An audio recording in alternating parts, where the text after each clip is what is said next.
Crowder's in the house. Is T in the house? Thanks, everybody, for being with us on a Tuesday night. I'm Ken Marangolo. He's Kevin Ricca. This is, thank God, it's Tuesday. We're going to rock these tonight. I got you a whole set of your own.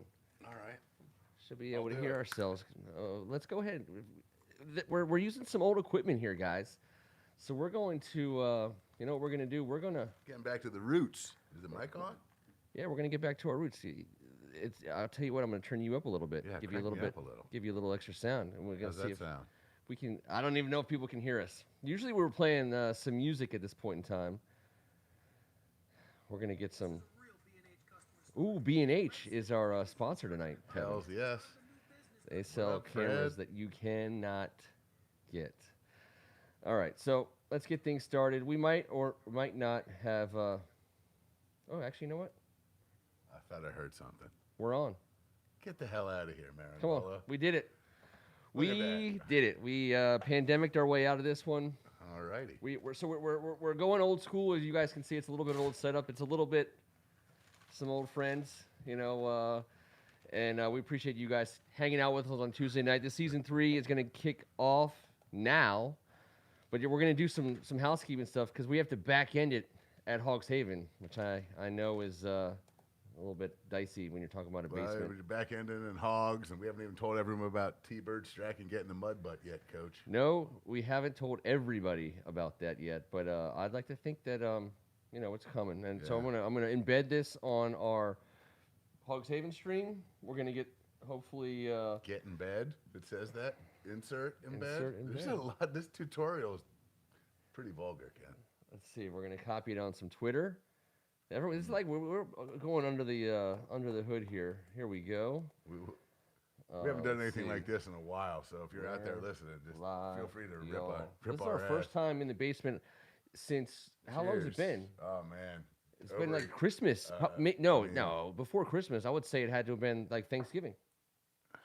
Right before then, right? Mm-hmm. That's when things started getting weird again. Join us in the basement. Hopefully Twitter tells you where that is. We'll drop a link. All right, I'm gonna finalize that. I'm gonna put it through on Hogs Haven. Bam. All right. We'll see if folks find their way to us. We appreciate... Properly rake the soap? What yeah, I know, right? tutorial is this? I know. Wow. I'm sure you did it. I'm sure you did it fine. Let's see. And first of all, man, thank goodness we're not alone. EO, what's up? AGH, Nasta. Greg, you know what? You guys are the best, man. God, just you guys. to you. Holy moly, man. Miss you guys. We miss you guys immensely. Oh, God, all is normal in the world for a minute.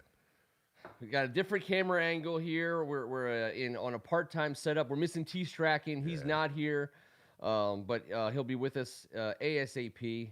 Wish him and his family the best. It's preseason. This is the season 3 premiere. Thank God it's Tuesday. We are very appreciative to be back for a 3rd season. We appreciate Hogs Haven, all the folks over there. I was in a previous life far more involved in the day-to-day over at Hogs Haven, and obviously I'm not anymore. I'm more of an in-season content guy. This is our Hogs Haven content, and so I'm very thankful that we still get to connect to the Hogs Haven family. May I just say, it wasn't like you were demoted to like medium-sized hog or like lower hog. It was just time for you, the Hogs Haven family and the Marangolo family to, just take a break.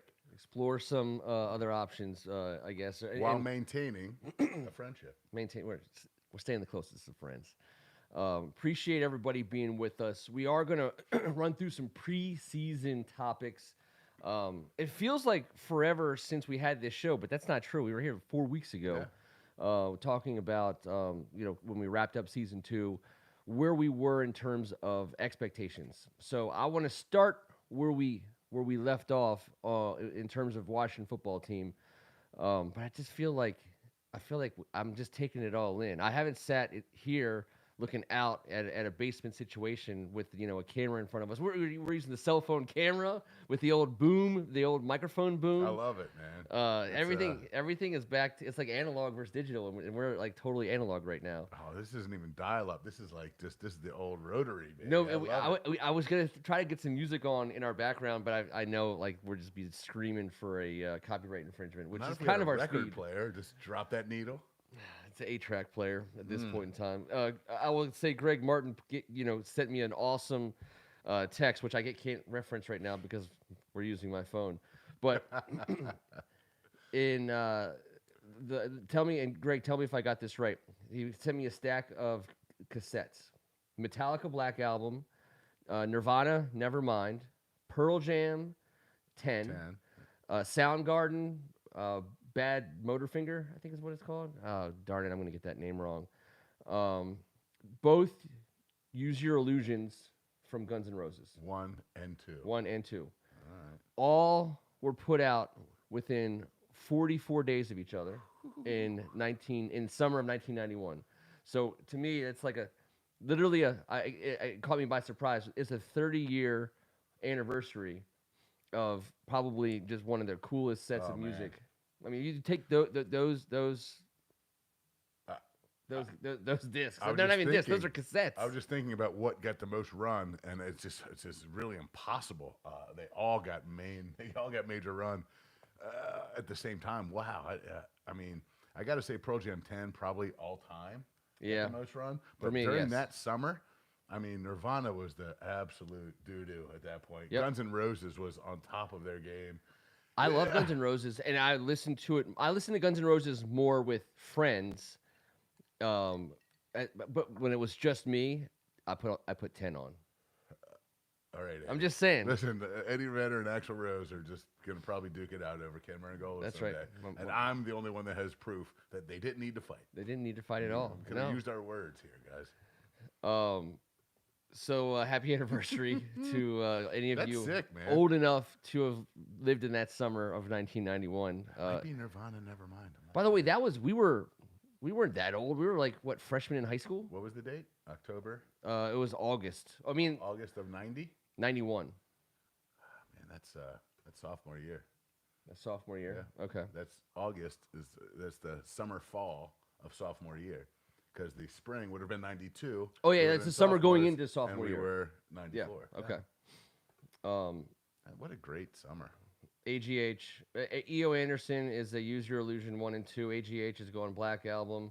Yeah, there's just no wrong answer. There's no wrong fellas. answer. There's no wrong it's just answer. Personal preference, and I love all of them. Yeah. And I was never a Metallica guy, and I like so many bands that I wasn't a Metallica guy. I was never a Grateful Dead guy or a Fish guy. Some of the other things you guys were talking about on the board, but I like them now. I listen to them probably more now, but I've never been to any of those. AGH turned 18 in August of 91. I bet you that was a party, boy. Stop. Yes. All right, so the show, thank God it's Tuesday, does in fact get its juice from Redskins Park, or Washington Football Team Park, I should say. But let me ask you this: Team Park. I've gotten more comfortable with slipping with Redskins lately, and I feel like there was a period of time when everyone like tried super hard to be Washington Football Team, and I have no problem with Washington Football Team. I'm not against or anti-Washington Football Team. If they make the name Washington Football Team, which they won't, I would have no problem with it whatsoever. I don't care anymore. Right. I agree. And for a while, it was like, oh, you got to say Washington Football Team. There's this whole thing, and I feel like we've crept back into not renaming the team amongst the fan base, not like just referring it to it only as the Redskins amongst us, and in public we say Washington Football Team. I feel like it's just gotten to a point now where it's somewhat interchangeable in a way more acceptable way than it was last year. I agree. It's not naughty to call the team that we loved for so many years what they were called, and a lot of us can disagree. I've agreed to move forward, but I'm going to talk about my team fondly, and if I'm talking about the Redskins years, I'm going to talk about the Redskins years. If I'm talking about the Washington Football Team years, I'm going to do my damn best to call them the Washington Football Team. Of course. But I'm done feeling guilt. I'm not right. trying to offend anybody. I don't find the nickname offensive, but that doesn't matter. I'm not trying to do that. I still call CVS People's Drug for those who are locals here. I can't help it. I cannot. And as I'm turning 45 and drinking whiskey on Tuesdays, it's not getting better. No, it's not getting better. It's not getting easier to remember things. And that's why I put this up. And by the way, this is on loan from the Ricka collection. But I have it there because it's signed by a bunch of guys who played for the Washington Redskins that we loved. The Hogs. It's the Hogs, baby. It's the Hogs, and there's nothing offensive about the Hogs. And again, I feel like when I said, we got a People's Drug fan, by the way, E.O. Anderson. I mean, yeah, you knew that was going to happen. All right, so we like to talk about the Washington football team in a way that no one else does because we will tell. I feel like, yes, we're going to be optimistic homers, but we'll tell the truth, and we have unflinchingly so over the last few years. Now, when we last left at the end of season 2, we were talking about our expectations for new guys, what we thought we were the road to 11-6, and that was a lot of homer talk. In a way, we didn't think so. We still don't think so. I think what's changed over the last month is a lot of people outside the city are starting to look at us in the way we look at them, the way we look at us. When those guys are on vacation checking out the two deeps, and they're like, damn, that might be a good ass team. Yep. And then they start looking at everyone else's two deep, and they start thinking, well, in the landscape. And then next thing you know, some of these guys are telling us we're the only thing that's holding Tampa Bay Tom back from winning back-to-back Super Bowls. I don't want to jump on that wagon. No. The way we've been trending at this nice pace is perfect for me. I love hearing other people outside of Washington talk about our team the way we talk about them. Agreed. And that's starting to happen now. So the obvious one, we don't have to spend a lot of time on it because we've spent a lot of time on it, and we're going to spend an inordinate amount of time on it, every single week going forward is on the defense. And so and we've talked about the front, and we've talked about, Jack Del Rio and Ron Rivera and those kinds of influences. I thought it was interesting. One of the defensive points I've been kind of focusing on the last week was in the secondary, because first of all, I don't think we don't talk a lot about them. I think the general consensus is a professional NFL secondary should be able to take advantage of our front seven, but that doesn't mean we can't find a way to discover whether we have a plus secondary or not. And so this William Jackson, I want to ask you, Kevin, is he our number one cornerback? I don't know, and I don't care. Okay, fair enough. I believe that we have two number one guys. I really do. I'm not saying we have the top two cornerbacks in the league or the best tandem, but we might. I think we have two number one guys. I don't think we're going to do the follow the guy around thing. I don't think we have to. Both of them have elite speed and physicality. And William Jackson has come onto this team, another guy supporting the culture that's been laid out in front of him. I listened to him wired up a couple days ago at practice, and he's infectious. Yeah, he just has that feeling about him that just says, like, I'm here to be a part of this. Yep. It's not, hey, all eyes on me. And that cornerback position, there's a lot of all eyes on me. And Kendall and William don't seem to be those cornerback divas, do they? They don't. They don't. Which is why I was so happy that, the classic story of us over the last 20 years goes like this. Xavier Howard, the best corner in the league last year and maybe over the last 2 years, asked for a trade. Everyone in Washington says we should get him. And that's what we've done for most of the last 20 years with Dan Snyder. And to some extent, there was a little bit of, is this guy really available? And I was like, first of all, yeah, he's great. He's really, really good. And any team should be lucky to have him. But there's something going on that if a guy forces his way off a team that just made him the highest paid a couple years ago, you're going to inherit some of whatever that is, whether or not you can make him happy or not. That's first thing.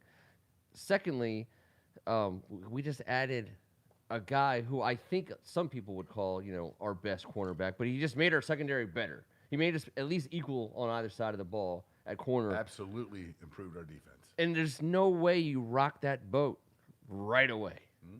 So, thankfully, cooler heads prevailed. The Miami Dolphins, I don't know what they did. They treated him right.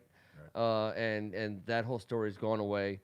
Um, the Benjamin St. Just situation, I think, is interesting because I don't, of all the players that we have that are going to probably have their name called, I think that's the one guy that I haven't heard, that no one's talking about, because I understand we're talking about him and we're seeing videos of him in practice. And he's going Jack up Del against, Rio won't stop talking about him. he's going to be good.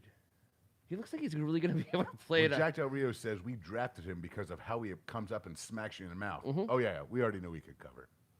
And you know, De'Ami Brown's out here saying I'm learning a lot from playing against, you know, Kendall Fuller, and really all of a sudden the rookie's getting shouted out. He said his physicality is showing him what it's like at this league. I think with the physicality that we saw, I think when Jack Del Rio and Ron Rivera see a guy, and I'm not saying they're in charge of scouting or they're in charge of. But those two guys, Ken, I had to look at it again today just because it was chapping me. 45 years of NFL experience they've been on a sideline, in any capacity, mind you. It could be assistant linebacker coach. I'm just talking about those two guys being on the sidelines. In 45 years, those two guys have been a part of 22 top 10 ranked defenses. Out of those same years, 14 top 5 defenses and 11 top 2. Those two gentlemen have been on the sidelines for 11. Now, I gave each of them credit for last year. Sure. So 10 different top 2 defenses, those two have been a part of. Yep. And their time here. So when they see a guy, and they knew, they didn't scout it. They sat there and said, we need a guy like this. We need a big burly man that if, you know, the running teams of the league want to put this corner on the edge and make him be the force player, that he's not just going to get steamrolled or kicked into the third row. Yep. He ain't. And he isn't. And I think we're seeing that. And the cool thing for me is, again, a lot of focus on Montez and Chase. A lot of talk about Jamin Davis. I think he's the 5th or 6th odds-on favorite for defensive player of the year. Can you wait to see him play? Can you wait to see him play? Number 52. I can't wait to watch it. I cannot wait to see him play. And people and he's, like I said, he's going off right now at I think the fifth best odds for defensive rookie of the year. I went on vacation. Defensive rookie of the year. Yeah. Yeah. Well, a lot of people see that D line, and that was the early. That's right. Early, you know. I'm not saying he's going to have a hell of a season. He's going to have a hell of a season, and people are talking about Landon Collins coming back, and people are talking about Ioannidis coming back. And outside of Washington, people aren't. I don't think they understand that the defense, as good as it is, and as much talent as is making its way on the field, we'll call Landon Collins kind of an addition. We're going to call William Jackson an addition. We're going to call Jamin Davis an addition. I don't think people are waking up to the reality that Benjamin St. Just is probably going to play at a high level, and ultimately the ball is going to find him, because I think at some point in time the quarterbacks aren't going to be trying, William Jackson and Kendall Fuller on a lot of plays. No, and keep this in mind. All we talked about before we got off air, and all we talked about all summer before we stopped, was the ability to interchangeable parts. Guys that can play multiple positions, and you're going to see it. Hey, St. Just sometimes is going to be lined up outside and start out wide, I believe. And you're going to see Kendall in at the slot. There'll be teams that it is not the case. There's going to be different, with McCain at the safety position and our other guys, we're going to be able to rotate. Cam Curl is going to get in the rotation. Right now, it's a 3-man rotation. So you're going to see that at the cornerback position. Jimmy Moreland's going to get shuffled in there as well. Those 4 and those 3 safeties are going to play a ton of positions, and interchangeable parts is all we've been talking about. Khaleke Hudson's working at middle linebacker right now. Do you think he's going to be stuck as a middle linebacker? No. I don't think so. No He's chance. learning how to tackle, draw on 3rd and 10, and I get it, and where to be. And I love this idea of the interchangeable parts, especially with a man the size of St. Just. And Landon Collins is going to be a bad son of a bitch this year.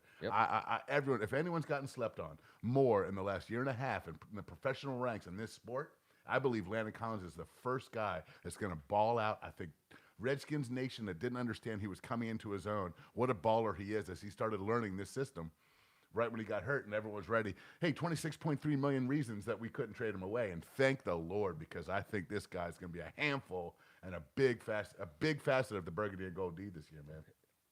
I'm excited about Landon Collins, but to me, I think his contribution over and above, like anything above, slightly above average in terms of what he does on the field, to me is in the gravy category, not because I don't think Landon Collins is capable of being a game changer, but it's just because I think We have so much talent now all around him. Landon Collins might be the best damn safety on planet Earth. I understand, but I'm not getting. I don't get carried away by contract size anymore with regard to him. I don't get carried away by what our expectations are of Landon Collins. I think that he's going to be allowed to gamble because of the talent around him. I think he's going to be allowed to put in positions where he can succeed, closer to the line of scrimmage because of the people we're going to be able to put around him. And I think they're going to call his name in a way they did when he wore blue because of the way in which our defense is just studly from top to bottom. And so, again, he's going to start knocking the shit out of people and start making a name for himself because he is that dude. He's that dude, man. And we were the number 2 defense last year without him.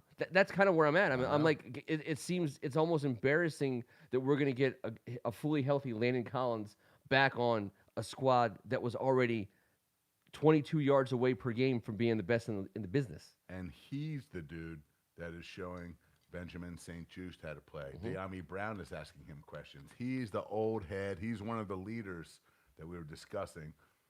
And not that he wasn't a leader, but like you said, he wasn't around for a year and a half, and the pandemic was, and he has been lost, I believe, in the shuffle. And I'm telling you, man, that dude is a suicide king. He's gonna lay the wood. He's bringing. I'm excited about the manner in which our non-front 7 players will be tackling this year because it's exciting. It's exciting when you watch secondary defensive backs be willing to put their nose in, and that's who we have. That's the way our defense is built. We got a bunch of them. We have all of them. I mean, there's no, I can't. Even Jimmy Moreland, when the smallest guy out there. You know, I love watching DeShazer get his. And DeShazer, he just throws himself around like a Thor's hammer. He doesn't give a damn. He just throws himself into people, and those collisions usually work out on our behalf. In case anyone's just joining us, do us a favor. Go ahead and like this video if you're out there, and you can hit that thumbs up button, and also subscribe to First Amendment Sports. It's easy, it's free, and it helps us out. We appreciate you guys doing that. We're going to move over to the offensive side. We did our one of the things we did on the season finale was we said which first-year player did we think was going to make the biggest impact in the first year, and obviously Jamin Davis was chief among them. I said Sam Cosmi. You said Curtis Samuel. I did. So you and I were both on the offensive side of the ball. Unfortunately, I want to start with your guy. He moves from the COVID list to the PUP list. Who cares? It's August. Whatever, 8th or 9th or 10th, whatever the hell day it is. But it's getting just a little bit of press. So is anyone? You're okay. Obviously, you're not freaking out. You're not worried about this at all. Just now, my beans went from both on one seam side to an even. Okay. One's on one side of the seam, one's on the other. Perfect. And I believe by September, who knows? Who knows? Can be, where these wild, crazy bastards can be by September. This is Curtis, man. This is our guy. Curtis loves us. He knows this system like the back of his hand. We're just trying to get Curtis into shape. And by the way, I think guys like Curtis and guys like Ryan Fitzmagic have a funny way of making things work together. There's guys that are bad matchups. There's quarterbacks and receivers that don't, over time that just don't seem to gel, like they don't have that like sixth sense. The way we use Curtis Samuels isn't that way. We're going to hand him the ball, pitch him the ball, underhand. I mean, how many different ways is Ryan Fitzpatrick going to distribute the ball to Curtis Samuel? Get him healthy and into football shape. Yeah, I don't need to see him in the preseason at all. And so what I wanted to do is I wanted to run through. Now, if anyone doesn't know, this man next to me is a professional offensive coordinator. At the professional. Well, you were at the collegiate level. I guess technically that's true. Many moons ago, yeah. Yeah. So I want you to check me, and all these guys to check me, because I have been staying up at night imagining that exact very thing, and it's all predicated to me. And we talked a little bit about this earlier today, on the potential of De'Ami Brown, and so if you have we're going to whiteboard this in a subsequent episode when we're not using our cell phone camera. I may very well be able to draw on the screen and tell you what I'm thinking, but I think I can walk you guys through this. You got 5 offensive linemen and a quarterback. That's 6. Tight end, that's 7, right? Curtis Samuels and Curtis Samuel and Antonio Gibson. Now you're up to 9. That leaves you with room for 2 wide receivers, Terry McLaurin and somebody else, because you already have Curtis Samuel on the field. If that somebody else is De'Ami Brown, here's what I'm thinking. If Speed. First of all, yeah, options for your quarterback. The most speed we've ever had.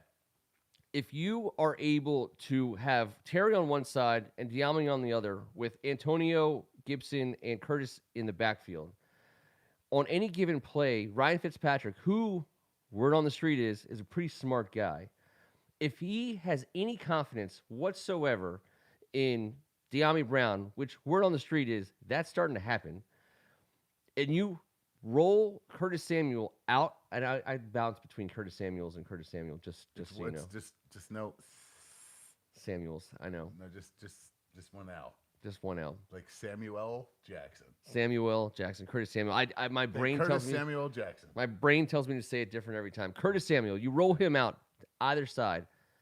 The defense is going to account for Curtis Samuel and Terry McLaurin. Hands down, those are the guys who are going to draw the attention. The defensive coordinator is not spending any additional time in the meeting room to his secondary and saying, you better watch out for De'Ami Brown. He's saying number 17 and number 10. I mean, if De'Ami Brown is one-on-one with a corner, the third corner at that, on a wide side of the field, I mean, that to me, that's go deep territory all day for Fitzpatrick. Of course, especially if you're just talking matchups, as AGH reminded you, and he did say tight end. We just didn't mention Sir Logan Thomas. Mm-hmm. What a great re-signing, I thought. Yeah, I said tight end. I didn't say Logan. That puts him in a one-on-one. That's right. With the second best linebacker in coverage, possibly. I mean, come on, man. If you're talking matchups with the people you just discussed, yes. And Ryan Fitzpatrick, he knows every NFL offense. He's ran them all. There's nothing you're getting by him. There's a lot of brilliance going into this, and I love, once again, the versatility. Curtis can be out wide. We can put him anywhere. McKissick, we can bring him out. That's right. Dude. And De'Ami Brown, can we just gush on him real quick? Yeah, we got to gush on him. I just want to say, forget about the reports coming back, and watching him in college and knowing that he's going to be a guy that isn't one of the top 2 guys like you just mentioned. He's going to feast on weak corner. He's going to feast on them. Because our quarterback is capable of progressing past Terry and Curtis on plays, and sometimes being like, you know what, my option here is that De'Ami. progression might go like this: double team, Curtis and Mo. What up, D Brown? So let me ask you this, Kevin, because you know this better than me. We've talked about it for a year. 21 personnel. Scott Turner loves it. Two running backs, one tight end. Well, we have McKissick and Gibson. You're gonna love it. And on the down when McKissick's not in, and you have Samuel as the other backfield guy. Is it as simple as the quarterback with Samuel and Gibson behind him, rolling one of those out and reading which side of the field is man and which side of the field is zone? Who do you want to get one of those guys matched up against? Yeah, that's a linebacker. That's the chess match that's going to happen pre-snap. So they're going to line up in this. They're going to get their 2 corners out of the way. They're going to drop down someone over Logan Thomas. Now you got which one of these 2? Who's your next best coverage guy? And then in 21 personnel, you just motion anyone out, and you just can run the ball with either one of those 2 guys. And you want to put them in a matchup against the guy that they don't think can guard you. Now their 3 best coverage guys are out there. So if you have who your 4th best coverage guy is versus Antonio, okay. or Curtis, at that or JD moment, McKissick. or JD McKissick. I mean, this is the situation. Yep. This is the new football. It's all matchups. We know that. We've been out schemed so many damn times at Redskins Field. It doesn't matter. We're now at Washington Football Stadium. We got a whole new thing and a whole new defense, and it's worth noting that we, over the course of our time, our offense is going to do that. They've been doing it to us, and what we haven't been able to do is find a receiver who's competent enough as a professional to take advantage of a team's 3rd or 4th best cover guy. Mm-hmm. We've brought in good guys, but not like there's a whole parade of guys who've come through, guys who we wanted it to be. We wanted it to be Kelvin Harmon. We wanted it to be Antonio Gandy Golden. I think it's going to be De'Ami Brown's opportunity. And if he's a guy who can be that competent professional, he's going to have a hell of a season. He's going to make everyone stand up and cheer so many times this year. He's just that guy. Now, not that Curtis and listen, do we all know what Terry McLaurin's about to do? I mean, let's be honest here. We just gave Terry McLaurin and Curtis, but Terry, a guy, Ryan Fitzpatrick. We gave Terry Ryan Fitzpatrick. Yeah. I think Ryan's going to make fantastic use of one of the best route runners and most unbelievable competitors. Those two are going to be the story. And then you're going to start to see the playmaking ability of Curtis, and you're going to see Diami in a situation. It's a long season, man. Can you pass me the... I've been dying to. E.O. Anderson, I got a special one for you tonight. On a... we're going with the Jameson 12. Now, it's a... Do you mind if I... It's not an easy bottle to find. In fact, I have not found it in years. I got this one dug up from the bottom of a cabinet, of a relative's cabinet, and it was unopened. The cork was like all soaked in. The cork is in the bottle. We didn't go grave digging. No, we didn't go grave digging. Sounded a little Vermont creepy there. That man is still alive and very Everyone's nice. Perfectly fine. He willingly gave up the Jameson 12. So I'm excited about Diami Brown. The way I've been excited about so many receivers before, I'll be the first to say he's got to put pads on and play on Sunday and prove it. But, man, there's two things he's got going for him. We talked about the quarterback who has no problem throwing the ball and has a calculator as fast as anybody in the league over the last 5, 6, 7, or 8 years. And he was picked by Rivera. To me, I mean, I know Rivera wasn't the only guy who did it. There was other guys involved. But we're picking the right guys. I mean, it's just seemed that way with him. We're getting guys who are being brought in for a specific reason. The thing about Terry McLaurin that is, they're not comps, right? Terry McLaurin and Diami Brown aren't comps. Terry McLaurin was drafted, if you recall, he was a strong leader, an incredibly competent football player, a surefire professional who was going to play special teams out of the gate and compete for a spot in the wide receiver core. He fell in the third round. He was playing alongside and behind pretty high-profile wide receiver prospects, including Curtis Samuel at Ohio State. Diami Brown was a big-time target at UNC. Not a ton of pro prospect competition in that wide receiver room. We knew right away, once he put pads on at Washington Football Team Park, who Terry McLaurin was. And if you further recall, we didn't say shit about it for an entire preseason. He didn't play a lot, and no one talked about him. And all of a sudden, everyone said, shut up. JC. Don't say a word. He had a few secrets, but this was definitely one of them. That was one of the best kept secrets. This is my favorite one. It was one of the best kept secrets in our recent memory. That's crazy. It was the only thing that rivals it. Not to get too far off is that young lady that he was puffing a J with. Potentially Jay Gruden puffing a J. Started to throw that out there. RG3 when he was a rookie in camp, Kyle Shanahan was running like a Bear Bryant offense in camp. Like it was basically like a straight like wishbone running the quarterback until he dies offense. And we weren't allowed to talk about it. That was back when I was actually able to go to practices. And they were like, you're not allowed to say a word. Like, we were all like sworn to secrecy. And not that no one really knew, I guess, that, RG3, that was what he could do. And he wasn't doing a whole lot more than that. But when we came out running the pistol, in week 1 and that whole season, it was electric. I thought that was pretty cool. We kind of unleashed that in the league.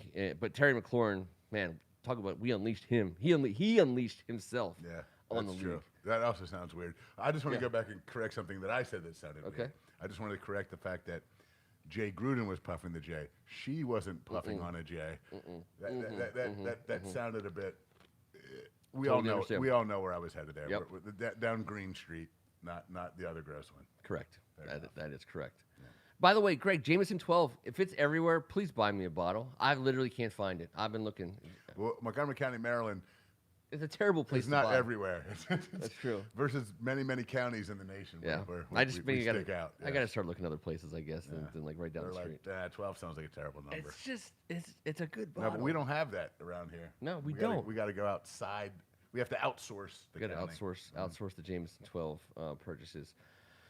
All right, so walking through a little bit of our offensive strategy, I guess let's circle it all the way back and underline with as many lines as possible. Ryan Fitzpatrick. I want to talk about him a little bit. We talked about in the last time we met, just really we declared the quarterback competition over. There's a little Jameson 12 in there. Uh, Declared the quarterback competition over before it started, and said, we can be nice about the Taylor Heineke giving Tom Brady the only game he got in the postseason last year. That's a true statement. But at the end of the day, you bring in Ryan Fitzpatrick to start for you, and that's what was obvious to everyone. We weren't saying anything that no one knew. That's what's happening right now. And guess what? There's no problems. I don't hear anyone complaining. I wanted to talk a little bit about this with you again. You're not, by the way, not just an offensive coordinator, also a quarterback. He gets to be. So he's coming into a situation. Imagine being in the league as long as he has. Now he's made a bunch of money. He's a super smart guy, right? Harvard guy. He's managed to stay healthy long enough to play for just about every single solitary team. He's made throwing interceptions cool. He's made throwing interceptions cool. He's got an awesome beard. I give him a hard time. I do love him, though. He shows up into town. He's just like one notch above Tyrod Taylor in the sense that he shows up in towns right after or as they draft somebody. And sure enough, sooner rather than later, it's the new guy's job, and he's kind of pushed aside. He pushed himself aside in Miami, which I think is the coolest thing. The stories, no one knew the stories about what happened with Tua. Everyone thought they, just said, screw it, we're going with Tua. Tua's a fine quarterback. That clearly the future of the Miami Dolphins. They wanted to see what they had. So what did Ryan Fitzpatrick do that I thought was crazy smart? He said he went to the coaches and he was like, guys, you can't have this both ways. Give Tua every single rep in practice. Make me the third string practice guy. I'm not going to get any reps whatsoever, and I'll help out. I'll help the kid out. I'll teach him whatever. If he asks questions, I'll answer him. If he wants to know this, I'll tell him. But consider me out of the way, 100%. And let's be all in together as a team, as an organization on Tua. I mean, and so what did he accomplish? Getting to Washington. He accomplished getting to Washington. So he basically came out of the stands at the end of the season, if you remember. What he did at the end of the season for Miami was shocking if you realize he didn't practice at all. Yeah. He actually didn't practice at all, and he came out of the parking lot. He put his beer down and put a helmet pads on, and he threw he threw balls with his helmet on sideways. I mean, it was astonishing, and he saved his body for another, at least I believe 2-year run in this league. Yeah. For meaningful reps. He stays healthy. He's our quarterback for 16 games or 17 games, and ideally a playoff run. You just know that we'll have the East wrapped up by week 17. He's not going to start that day. Is all you meant to say. I get it. That's right. I'm warming up to him as the days go by. I'm already his biggest fan. I've always said he's a great guy to be a fan of as someone else's quarterback. Yeah. But, that's just shtick. And there's a couple games that stuck out that, that bothered me. I'm thrilled. And we got Greg Martin on here, said, throw tomatoes at me. I don't like the Curtis Samuel signing. Well, I get that. Everyone's entitled to their opinion. I just think him catching more balls over 30 yards, the highest percentage of catch completion rate percentage over 30 yards. Curtis Samuel last year, highest percentage of balls thrown completed over 30 yards in the NFL last year. Ryan Fitzmagic. If numbers do make sense, that would be an ideal scenario. And we're not just chucking it up to Samuel. So I think some of those might have been screens that he took 30 yards. Oh, sure. But without a doubt. That's fine by me. Hey, 30 yards is 30 he yards. He did it against us, Yeah, if you remember. He ripped us a new B-hole that day. Yes, he did. I was excited to see him play, and then I was like, wow, he's never going to leave there. They're featuring him. They were almost like, hey, look at what you guys had. Now we got him. Well, guess what? Now he's ours. Yeah, I didn't understand exactly. I thought he was underappreciated. I think that they realized by the end of the season what they had in Curtis. But if you look now, who's the quarterback there? Now Darnold, throwing to DJ Moore and Robbie Anderson. I love I like DJ, man. I love DJ. The rookie Terrace Marshall Jr., the 6'4" wide receiver out of LSU, another guy who played around a bunch of prospects like Justin Jefferson, Jamar Chase. So they're going to be fine. Robbie Anderson's in a contract year. He's gone. Terrace Marshall is going to be on the field a lot in Carolina. The fact that they thought that Curtis Samuel was expendable, clearly they knew what they had by the end of the season because they were doing everything with him. They were throwing it to him in the flat. They were handing it off to him. They were throwing it to him deep. They were doing everything they could to move the ball with Curtis Samuel. And I didn't understand why it took that long for it then to be like he's probably our best player. Yeah. Even though DJ Moore is special. True. And Christian McCaffrey was hurt all year. And it's just what they had to do. He had to fill that McCaffrey role of touches, and he didn't all year long, but for some reason against us he did. And Greg Martin, you are correct. B-hole is great. The term butthole is just, it always gets a bunch of chuckles at my house. It's just been, hey, listen, let me just say, to my main man, John Tier out there, the guy that made the word butthole hysterical to me. And hey, man, John, he might have gotten dealt one round of bad cards here this week, but my man never loses a game of cards. He's been up against it before. So, hey, all you guys here on the board, he's been on the board before. He's our guy. Yeah, he's our guy. I don't know it better. And our man's got a little stumbling block ahead of him, but he's going to crush it. We got your back, John. We do, and we will chuckle about the term butthole for eternity. Oh, yes, we will. Greg, I'm thrilled you brought that up tonight because it's not often that someone brings up b-hole into a classy scenario, and I think we just did that. I think we put some serious lipstick on that b-hole. It's a gross statement, but I hope John Tier heard it and laughed, and I think he might. And anytime you say butthole, you're going to get a laugh out of him. He's going to be back on this board soon enough, and he'll be welcome, obviously, and it'll be the way it should be. Curtis Samuel is no butthole, though. I'll tell you that. No. And but their quarterback down in Carolina, he might be, and I'm so much happier that we have Fitzmagic here than maybe anyone else, including that young man, and I wish him the best. Yeah, so that brings me to one of my last points about our team, through the b-hole, and that is like fit, like the fit. So we've been pounding square pegs in round holes for a long time here. Not worried about fit. It's just about is that a guy who's fast, or a guy who's strong, or a guy who's big, or famous. Famous is big.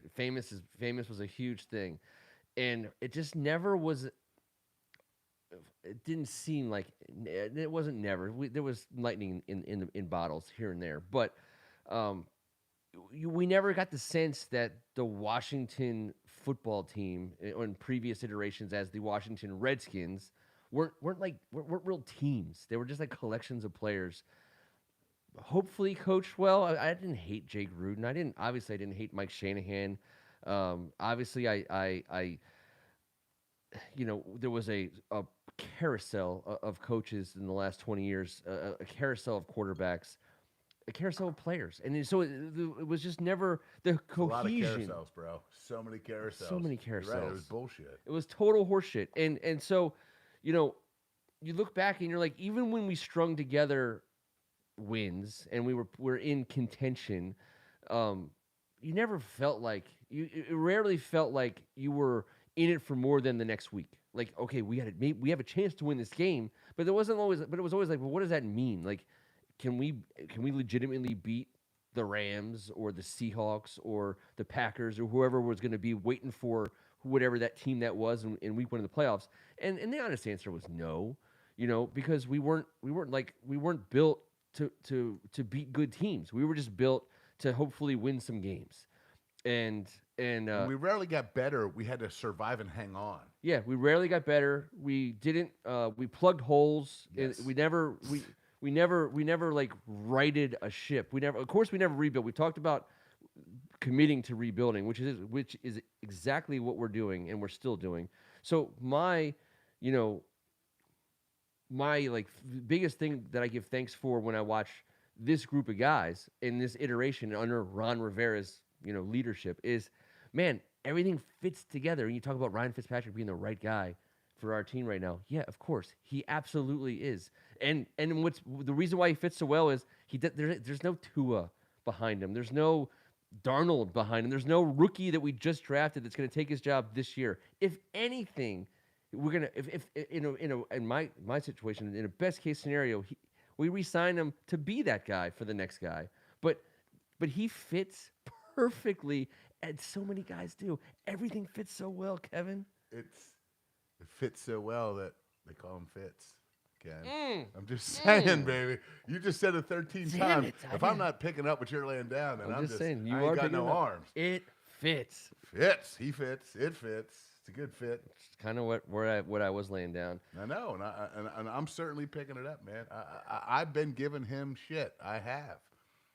Most of it is because, just like everyone else, I wanted our next quarterback for the next 25 years. Mm-hmm. No one here is going to blame me for that. And he's still coming. That was it. I know. And which you is know cool. what? And it might fit even better when Fitz gets to make sure the next guy fits in, when he sticks around to make sure everything fits, because that's what he wanted to do in Miami, didn't get the opportunity. We will graciously afford him to do that. Oh, yes.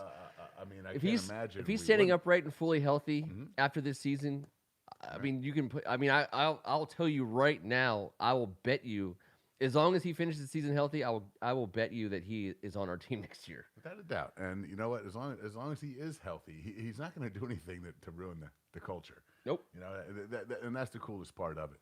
And we talk about the culture. This is real. It's for real. When I saw William Jackson walking around being himself, he was allowed to walk around being himself because the team is policed by the guys in the locker room right now. Not some clown show guy wearing skinny jeans and a fake dip container thing. The Bruce of Fire, he had weird outfits. Just saying, this is different. And I did want to ask the board 2 questions. I know we're getting towards the end. Yeah. And I want to ask you these questions. I have 2 fun trivia questions. We've been sitting here all year long, and I'm trying to get back into my August. Maybe I'm an idiot and haven't been on the Twitter machine enough, but is it commonplace around here now that everyone knows who the longest tenured Redskin on the roster is? I don't think it's commonplace. I mean, it was. So it's a 2-part question, guys. There's who's the longest tenured player on the roster, and once we answer that question, I have a second part of it. All right, so it was Nick Sundberg. Okay. And I believe, and of course, he's gone. So I believe Ryan Kerrigan was in the mix for that as well. Ryan Kerrigan was in the mix, although I do think Sundberg predated Kerrigan. I could be dead wrong.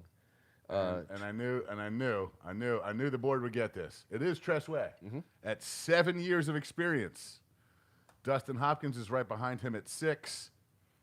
Forget about special teams players. Non-special teams players. Longest tenured Redskin. This blew my mind, man. I blew my stack. Don't look at my paper. Don't be cheating on my paper, McNamara. I'm a cheater. I was my copy. paper. You saw it, didn't you? I did. Damn it, Ken. All right, board. But the board gets the board, and they got it. And it's a tie at the top. Do you know who? So you only okay. Saw that so one? I only saw right. Sheriff. So I would say Rouillet would be up there for me. Rouillet is close. But he's 2 years away. Okay. Sheriff is correct, gentlemen.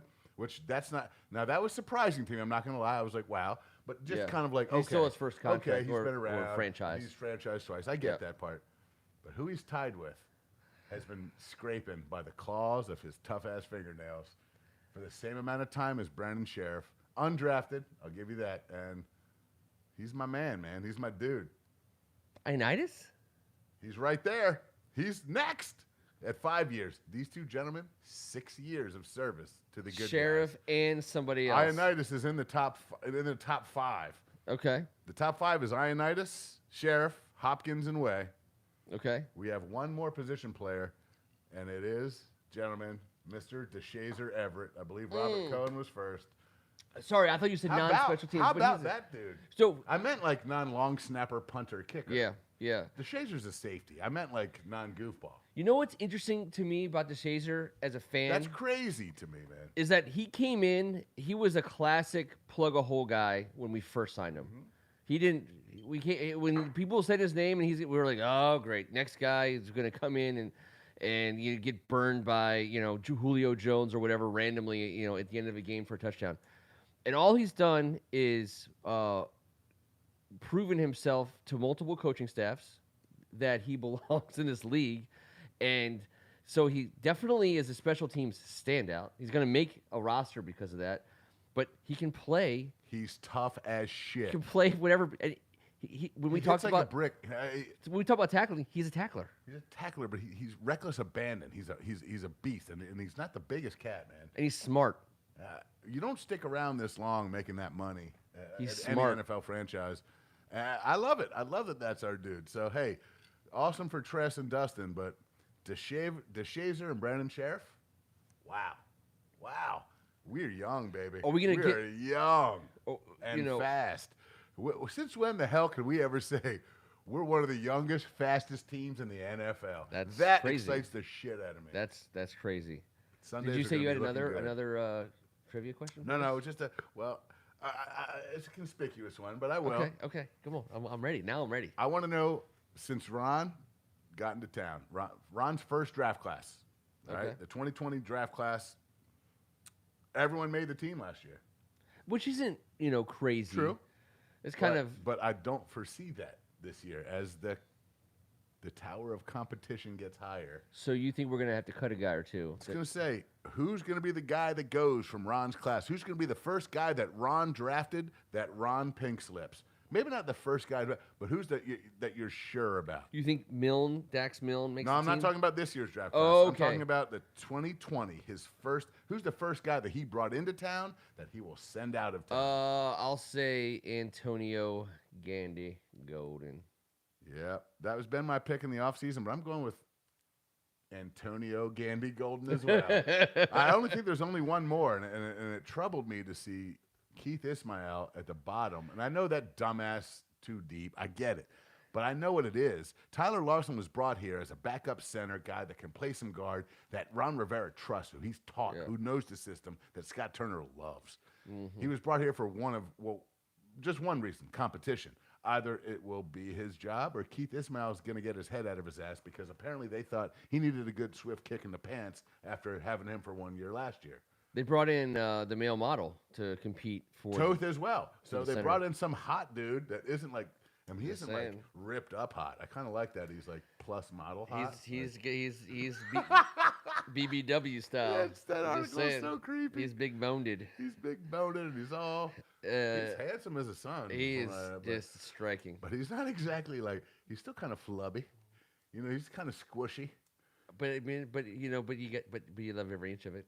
I mean, you can say whatever you like here. I'm not going to say I love his it. His girlfriend. I appreciate it. You know who else? By the way, since we're talking about Toth as a male model, you know what I read? His girlfriend represents a bunch of other athletes. You know who one of them is? Corey Kispert. The first. Yes, I was gonna. And Kawan Short. Kawan Short. Yeah, we read. Kispert. Yeah, she's got it. But I don't mind an offensive lineman getting a little bit of making a couple extra paychecks by being a plus size model. I don't want my first round NBA draft pick. You know what? That already went wrong for us. Devin Thomas fancied himself a male model. That went terrible for us. I'm pretty certain that it's never gone well for many folks. Just saying. When they asked Rouillet, and he was like, "Rah." I don't know what to say about that. He's like, I don't know. Here's the thing, you got to tell Fitzmagic. Well, actually, if Toth just signed on Monday, it's going to be like Steven Montez reaching up in those glorious buttocks to receive. Oh yeah, shotgun, please. I'm gonna go shotgun here. It's all waxed. Come on, bro. You don't know what you're missing. Bleached. It's fine. You don't want to be in there. That's. I don't know. I don't know what to say after you said waxed. Well, you got to take care of shit. Kelvin Harmon, you know what? I don't know. I don't know about Kelvin Harmon. I think at this point in time, to me, I'm not like moving past Kelvin Harmon or Cam Sims for that matter. But if De'Ami Brown is what he is appearing to be, he's going to be on the field. Well, Harmon at this point has gotten to the point where those top four guys, I feel like Humphreys is Fitz's guy. We know the two starters and De'Ami are in. That's four. I feel like Cam Sims is the glue guy. And then we got to talk specials, man. And who's going to return? Because everyone on this thread knows this. Our return game has been the ugliest return game at the beauty pageant of returning for so long. We've never been gotten. Steven Sims Neither took waxed a punt nor bleached. back when we were like, long gone out of it, and it was pretty exciting once, like 3 years ago, 2 years ago. I think he's gone. I think he's gone too, man. But sheesh, I mean, So we're the 5 or 6 wide receivers. Kevin just said it's McLaurin, Samuel, Brown, Sims, Humphreys. I'm a Sims guy. So Cam Sims has to be on this team. I think the team. 4 are definite. All right, Curtis and Terry are definite. All right, Yep. Diami's definite. I think Humphreys. I think Humphreys is absolutely definite. Is Fitz's guy, and he's gonna be one of those guys that's gonna make a play every now and then. And Cam Sims just seems to be the glue that can play some specials. He's got the size, and what a great guy to have in the room. I don't see how you leave Cam out. He's stuck through a couple different staffs, and you know what stands out to me when they brought in a brand new quarterback a few different times last season. You know who was running routes that the brand new quarterback knew where the guy was going to be and threw it to? Cam Sims. I know. That shows right there who he is. So this dumbass too deep that everyone hates that shouldn't be made anything nothing should be made out of it. But when DeAndre Carter is listed as first returning punts, I kind of got an excitement about me because I've been a Kelvin Harmon guy. I do believe there's a spot for him in this league. Maybe not on this wide receiving group. This is a tough group to bust. I'm sorry. This is a tough group to bust. A young De'Ami Brown, 2 young starters, and a veteran slot. Come on, man. With a veteran guy as your 5 glue guy, this is a tough 5 to bust. Kelvin Harmon's going to be somewhere, and I've stumped for him all offseason and thought he would make this team. But if we got our guy DeAndre Carter, and he's capable of making some plays in the offense, and is a punt returner, this is something that might change my opinion about Kelvin. And I haven't seen any of it, so take that for what it's worth. But damn, don't we need a punt return guy? And listen, Cam Sims and Kelvin Harmon are not return guys. Neither is Gandy Golden. We don't really have one of those Joe Howard types that we used to adore back in the day. Yep. Eric Yarber, if you will. Whoa. I mean, come on, man. We had some cats. Mike Nelms. And we haven't even said the should-be Hall of Famer B. Mitch. Yep. Mike Nelms never fair caught a damn punt once. The guy still walks and lives and eats, breathes. Yep. What a tough son of a bitch he was. I love him. We need a guy that can make some magic. We're going to be 11-6. We're going to need some special teams points to get that amount of wins, guys. Yep. Let's. I don't know what you guys think about who the returner is, but I think they think this guy's got a little bit of juice. If he's got any juice on the offensive side, he could be a decent backup. We'll see. I love that AGH calls Adam Humphreys cousin Adam. And it's not spelled the same, so that's fine. It's pronounced the same. Yes, but it's obviously a cousin through marriage. So. It's a cousin through marriage. Hey, absolutely. Love is love. Across the pond. Greg Martin, Humphreys returning punts is not the most outlandish thing I've heard. I think there's 2 different schools of thought in the return game. I think there's go out there and get a fair catch in a punt situation and let the ball get to the end zone in kickoff situation unless they pop it up. Yeah. I'm happy to put a running back in for kickoffs, a J.D. McKissick, for example, type guy. But for kickoffs, but for punts, you got a guy you're going to say, go out there and get me a fair catch. I don't care where they kick it. I don't care what, if just fair catch it and don't fumble it. That's a guy. If you have that guy, you're doing just fine. And then if you have a guy who you can throw out there and say, I need magic. I need a spark. I think that might be Curtis Samuel. And then guess what? It might be only once or twice all year that he's asked to do it, but he could do it in that scenario. And I agree with you, and that's the depressing fact of where we stand as rooting for returning. We just want someone to stand there and not turn it over and maintain. Yes, just catch it and get off the field. And I'm not sure if Andrew is spelled the same way, AGH, in the Humphrey family. I'm just saying, like, the first name, just cut me some slack over here, brother. It's spelt the same way. AGH, I love it. Whatever it is, I love it too. All right. So where does that leave us in terms of the weeks ahead? So we have a game, right, on Thursday night. And I understand we're going to loosely call it a game. I know how you feel about preseason. No, but this is different because it's only we're playing our guys. But I do believe this in week 1 of preseason, even though there's only 3 instead of 4, we're going to see a lot of these other guys. Yep. The back end of the roster will be. I mean, I think Fitz comes out for 1 series. Yes. Hands it off twice, flicks it once, and those are deep ones. Hopefully, that's it. Get off the field. It's a Stephen Montez type of night, guys. You're going to see Heineke a little bit, I think. You're going to see I hope so. I want to get Allen. like a whole quarter I'm with you. of each of But Heineke and Allen. I think you're going to get the rest of the first with Heineke, the second with Allen, and the last series of the second will be Montez. And then the whole second half is Montez. Just handing it off like a mofo. And instead of going through each position, I believe each one of the positions goes through that similar type of dichotomy of week 1 preseason. I believe week 2 preseason, Friday night, will be ballsy as hell. I think we're going to see some serious stuff going down there. Yep. And then flame it down the end. I think week 2 is a big deal, though. I think that combines the old 2-3, and 1 and 4 stay similar. Here's what I think is going to make me chuckle. They'll send Terry McLaurin out for 1 down, right? And he'll run like an 8-yard out, and Fitzpatrick will be asked, listen, if you can get the ball to Terry on this 8-yard out, just do it. That's the only play. He doesn't play at all. I got Terry in for 1 play, a quick out, get off the field, and be done for the night. I'd love to see Gibson get a couple carries, but I just don't need to see. I want to see Cosme beat up on some guys. I want to see Davis make some decent reads. You will let everyone else do everything else. Let the back end of the roster decide itself, as the front end has been determined, and we all need to get to the middle. And that part I do appreciate about the preseason, and the fact that there's only 3 games.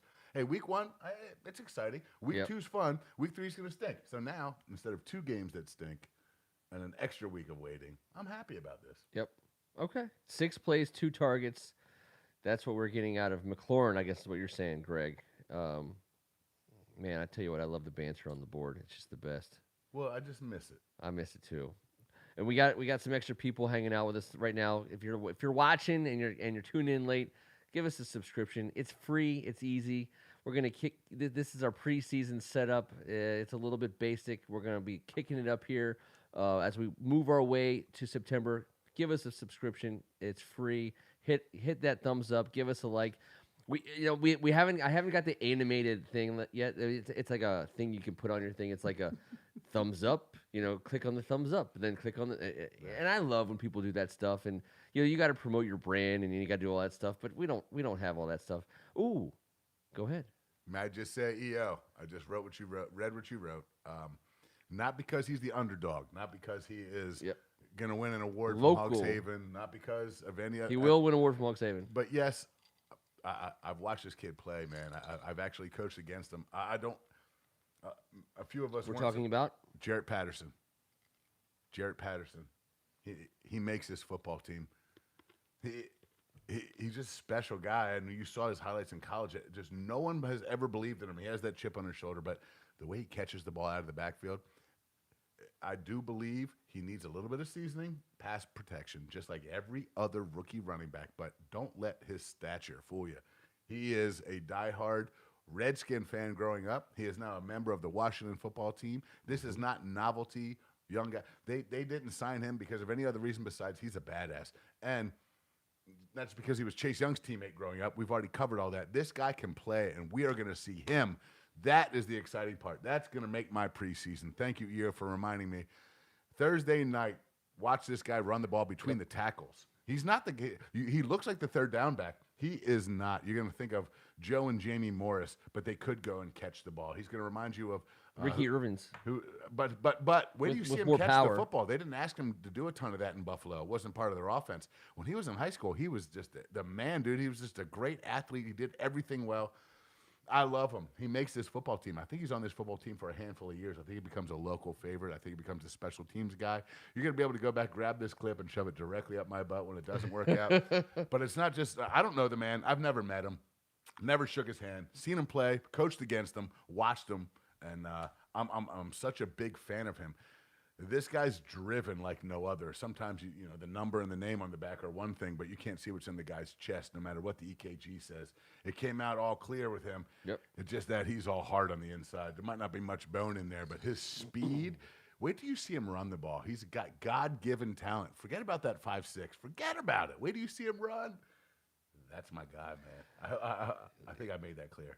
Put the ball in his hands and get it upfield.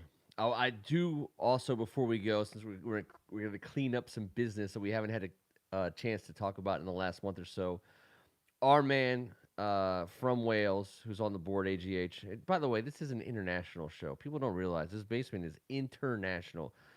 I was extreme. We're not going to do a whole soccer thing, as I'm sure you're happy about. But in the Euro, which is an exciting tournament, Wales showed out extremely well. I applaud the Wales' effort, and my boys, Marangolo, obviously, we're the Italians.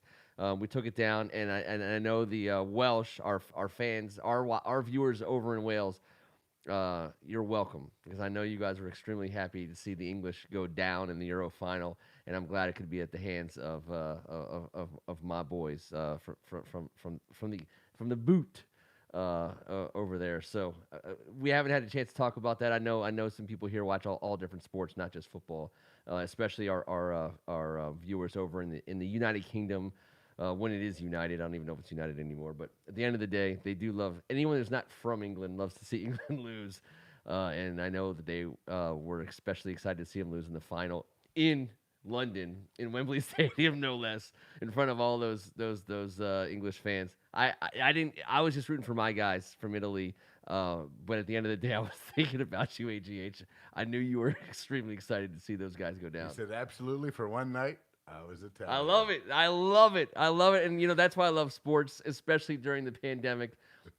Everyone got a chance to watch a whole lot of different sports over the last 5, 6, 7 months. And here's where we're going to end. And I did have this written down. Before you say it real quick, Jaret Patterson has never had to return a punt because he always played every position on the field, and they weren't letting him return a punt at Buffalo.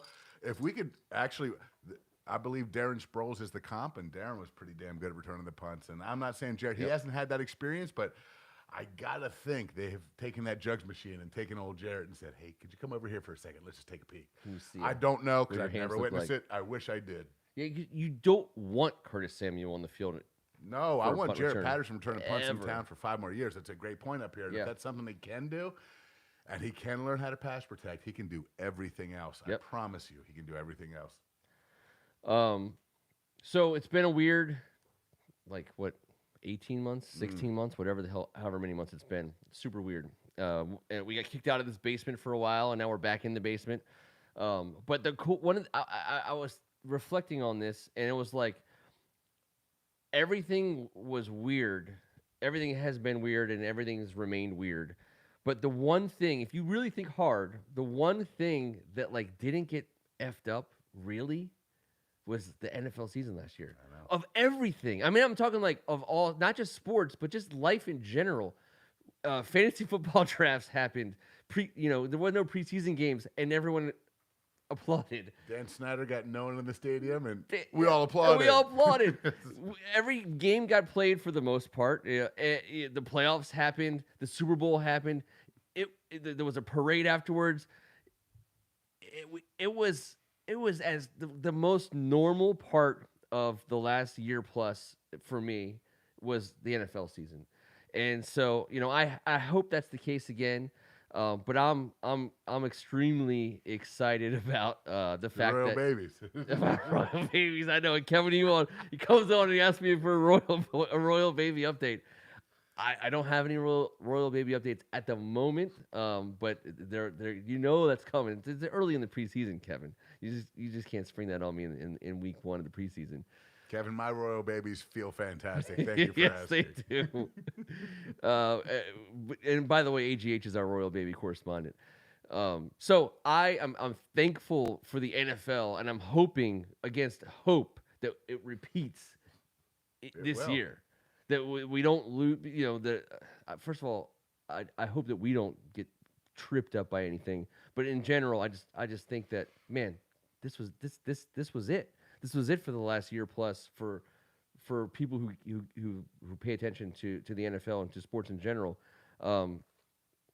Year 2 of the NFL in the age of the pandemic, it's gonna be pretty awesome, I think. I hope so, but I can't wait to see it unfold. But I had confidence in the NFL last year. Yeah. I have confidence in the NFL this year. We're coming back next week.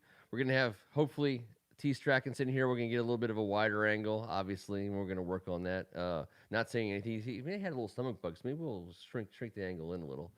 Maybe not. I don't know. No, it's one of the perks of getting a stomach bug. It's true. It's true. We appreciate everybody hanging out with us. Get that like, get that subscription. Thank you. And please come back. Hang out with us again next week. He's Kevin Ricka. All of you guys that participate, you guys are all awesome. It just makes it so much fun to get back in here and read all this. You make me laugh. You're very entertaining. I appreciate our camaraderie. It's like our own little locker room down here in the basement. They look at this, and I really appreciate every aspect of you guys coming back tonight. Seriously, man, for our dumbasses, you guys are all right, man. We appreciate you immensely, and hey, it's nice to be back together.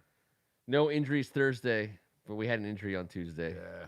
But we're gonna. But that's okay. I'm just gonna. Greg said it, and I was like, we're gonna file through. No injuries Thursday. I've already taken care of the injury list for Thursday. We're already good. Yes. Thank you so much. On behalf of Kevin, I'm Ken Marangolo. This was Thank God It's Tuesday, and just like in the old days, I'm gonna have to get up and do this manually. We're still live, Kevin. We're still live. Great to see you guys as well, man. Awesome. Won't say anything bad. We're still live. This is where I sneak that Jameson 12. There's nothing you can.